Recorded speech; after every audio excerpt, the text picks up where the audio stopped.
مش كتير يعني. وهرص بقى ايه 3 بسم الله الرحمن الرحيم.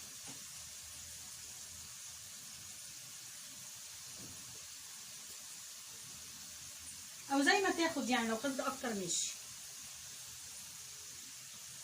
بصوا بقى احنا عملنا كل حاجه في البيت ازاي. عملنا العيش وعملنا الشاورما وكمان انا عملت الكاتشب يعني، بس ما رضيتش بقى عشان ما اطولش عليكم الفيديو. بصوا بقى اللي طلعتهم اهو وحطيت غيرهم. بصوا المنظر، ولا تقيله بقى، ما توقفش نفسك على حاجه اهو، ما توقفش نفسك على حاجه، كله زي الفل اهو. من 12 رغيف سوري. شوفوا انتوا لو عايزين تجيبوهم من بره هتجيبوهم بكام، ومش عشان بكام بردك، كذا مره بقول كفايه انت عامله حاجتك في بيتك بنظافه، وعارفه انت عاملاها ازاي، وغاسله الفراخ ازاي، وعامله العيش ازاي، وجربوا الطريقه.